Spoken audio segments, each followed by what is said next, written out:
Hey everybody, here are 20 tips I've compiled just for you guys.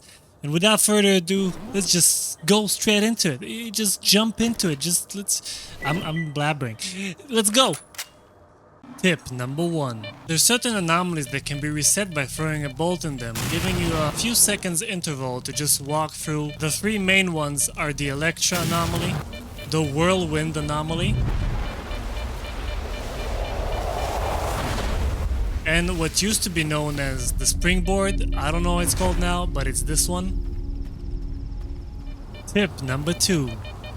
If you already caught yourself in a whirlwind anomaly, you can just spam space W and shift key to sprint jump out of it and you might get saved. Most of the times you won't get damaged, sometimes you will get some damage, but it's gonna save your life. It's better than quitting.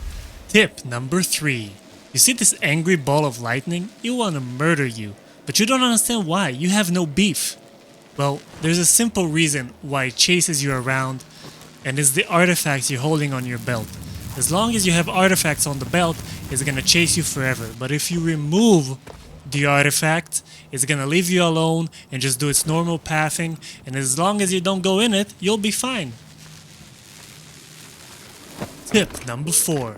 Sometimes you will find a coded lock, but the password is nowhere to be found. It's a good idea to check around the premises of the coded door, and maybe the code is somewhere in the pattern. Maybe the code is scratched into a pole or into something else. Worth a check, everybody. Worth a check. Tip number 5. Let's say we're in this area right now. It's pretty big, there's a marker, but it has a bunch of compounds and even an anomaly in the middle. See this? This is an anomaly. It even spawns artifacts. So let's say we want to come back here and hunt from some artifacts next time. How do we remember it has an anomaly field? Well, you can mark it with this simple marker, but that means the next time you mark something, it's gonna disappear. Or you can hold tab, which gives you 4 other markers, and you're limited to 10, and you can choose this cool anomaly sign, and you'll have it forever. As you can see, there's a bunch of anomalies I've marked already. For example, this one in Cordon, and this one in the Wild Island. They both don't have a preset marker like this, and I want to remember where they are. You can also mark trap, you can mark radiation, and you can mark your stashes. If you put a stash somewhere, you can just drop a marker on it like so. Tip number 6. Switch to single fire. Full auto might feel powerful, but it burns through ammo fast and kills your accuracy. Single fire gives you the precision, control, and more chances to take down the enemy without wasting bullets. Conserve your resources and make every shot count. In the current state of Stalker, enemies, especially on the higher level, are bullet sponges. They're gonna eat up all the bullets. You better use single fire, land some headshots, or you're gonna wind up wasting 100 bullets on 2 enemies because they just drink it up. They slurp it in. Tip number 7. In a world where all assault rifles and automatic guns are garbage and single fire rules, there is one weapon which goes on top every single time. It's the shotgun. The shotgun is your best friend. Always carry run around. It kills mutants instantly. It domes humans even faster if you shoot them in the head. It conserves ammo because it's only single fire. The shotgun, everybody, it's your best friend. Use it. Tip number 8.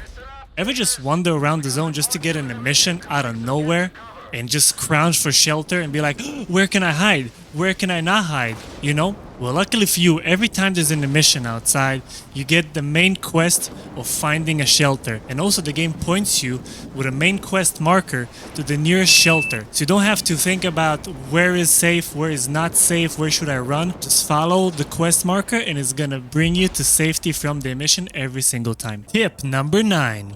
One of the best economic tips I can give you is to barter vendor repair only at friendly outposts. What are friendly outposts, you ask? For example, s.t.a.l.k.e.r is affiliated with the bandits. You can see the little bandit icon on the right side. You can see it is white, which means they are neutral with me. If we go over to Rostok, which is a freedom base, you can see that the vendors are green, which means I have good karma with them, which means they're gonna offer me better prices for repairing, buying, and selling. Quick example of this shotgun is 47 durability. I want to repair it at Diode at the s.t.a.l.k.e.r.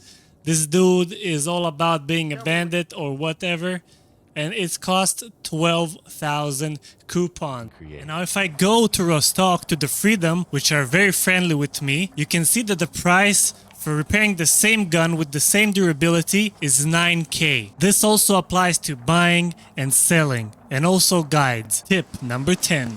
Now before we jump into this tip, I just want to say that I pour my heart into these videos to make them the best they can be. If you find this helpful, if you like the video, please subscribe, it's free. Like the video, it's also free, it helps me a lot. They mean the world to me. This like and subscribe for you is a second, and for this small channel, it's a chance to grow, expand, and bring you very good content every single time. So please consider. And now to the tip. Always carry around a s.t.a.l.k.e.r detector in addition to your main detector. And the reason for this is that the s.t.a.l.k.e.r detector has the largest range for finding artifacts. It has 100 meters worth of range. Even compared to the best detector in the game, the s.t.a.l.k.e.r has only 60 meters of range. So if you're just roaming the zone, always hold it in your hand. Maybe you'll find something. Maybe it's gonna do that beep that's gonna net you the best artifact in the game. Who knows? Who knows? Tip number 11. Okay, let's talk about it. And I know we all share that problem, especially me. I'm no stranger to hoarding. As you can see, I have 115 medkits. I have almost 200 bandages, 150 anti-radiation drugs. I have stacks upon stacks upon stacks of unnecessary ammunition. I've got 100 grenades. I've got all this shit, which I'm probably never gonna use. Or if I use, it's gonna be very limited use. So as much as it pains me to do, I suggest to myself and all the hoarders out there, just sell it. Sell it. Coupons are not easy, especially if you play on veteran when repairing is so expensive. Just take it all to the vendor and hope you can crawl onto him, because if you're overweight and you can't reach this guy, you cannot. Just sell it. Just sell it, everybody. Sell that shit. Tip number 12. It's time to talk artifacts, everybody. Artifacts come in various varieties of rarity. They come in common, uncommon, rare, legendary. And there's also a special section which is called altered items, which also have various prices. Also, if you notice, the uncommon and rare categories, they also come in price varieties. But it seems that all common artifacts are the same. So basically the tip is, every common artifact you have, which you're probably not going to use because weak effects are really weak and pointless, so you just want to sell them. They're basically junk. My tip is sell all the common ones and keep everything uncommon and above, because the uncommon and above are the ones that typically a vendor's going to ask in for quests, and it's going to give you some extra money on top of the artifact price. So common, sell; uncommon and above, keep in your stash, everybody. Tip number 13. Do not buy anything from traders any point, even if you're just starting out and you only have the skiff pistol and like a baby AK. It's not ever worth buying anything from a trader, with the exception of maybe armor piercing bullets that you're low on, but everything else you are totally gonna find in any stash out there. There's plenty of loot in the world. Just go out there, look for stashes. Do not waste your precious coupons on buying guns and bullets from traders and suits. You don't need them. Trust me, you will not need them. You'll find something better instantly. It's Murphy's Law. Tip number 14. The skiff pistol is the only pistol you'll ever need. It is bound to you because it's a quest item which is used in cutscenes and whatnot. You cannot get rid of it. Just use it as your main pistol. Weapons in this game are weird anyway, and the stats of this gun are pretty good. Just keep it. It's still worth your while, even in the late game. Just upgrade it and keep it. You don't need any fancy pistol with a red dot. This will suffice, especially because you have to carry it anyway, and the repair costs are also very low, if there's any at all. Tip number 15. Headshots are king in this game. Shoot them in the head. They go down super fast compared to body shots. Everything in the game got a weak point. Mutants, humans, obviously they have a head. Mutants also have weak points like the face, like the head. Just shoot it there. Shoot them there. They're gonna fall down. Otherwise, they're all bullet sponges. Sometimes even in the head, but still shoot the head. Tip number 16. While fighting the AI, movement is crucial. Once you go out of line of sight, for the AI is just becoming confused, and this flanking gives you a few seconds of them not knowing where you are to land some juicy headshots. So move from cover to cover, break line of sight, and then break their necks. Tip number 17. After chatting out and killing a bunch of dudes, always remember you can unload their guns for extra bullets. If you just go up to the gun, you hold F or whatever you set it to, you're gonna unload the ammo in the gun without picking it up, and this extra ammo grows to be huge stonks of ammunition, trust me.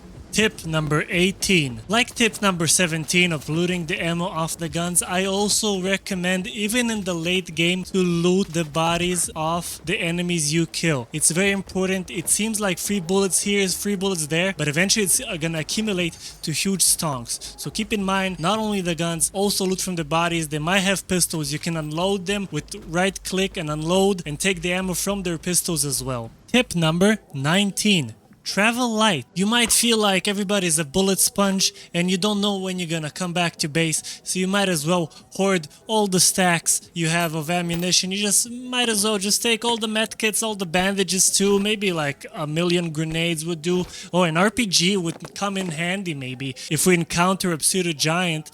And maybe we should take an extra suit. Who knows? Who knows what's gonna happen out there? Well, no, everybody. You want to travel light. Okay, some people will go to the extreme and tell you, hey bro, a true stalker only needs the detector and a pistol and maybe 5 bullets and you're gonna be okay. Trust me, I'm a stalker. But come on, let's be reasonable. You want to take 2 guns. You're gonna have versatility, but you don't want to take too many bullets. Remember that there's so much loot around there in stashes on enemies that you're gonna always become over encumbered fast. So just travel light. Don't take more than you need. Take the bare minimum. It's gonna suffice. Don't you worry, you're gonna find more buckshots or whatever the hell you need. Tip number 20. Sometimes the odds are just against you. You're caught in a position when you have only your pistol and like 12 bullets and you're up against 15 dozen monolithians with Gauss rifles. Sometimes just run away. It doesn't mean you're a coward. It doesn't mean you're a less experienced stalker or a Chad. It just means that you're in a pinch, and running away and coming back with big boy guns is always an option. Bonus tip! Remember, if you shoot zombies in the torso and they go down, it doesn't mean they died. Zombies can only be killed via headshots. So you can shoot them in the torso all you want, they're just gonna take a short little nap and they're just gonna come back. Over and over and over again until you shoot them in the head. Just the tip. There's a good chance that if you drop vodka to a controller, he's gonna become your best friend. Also, there's a chance it won't work and it's just gonna kill you. Until next time.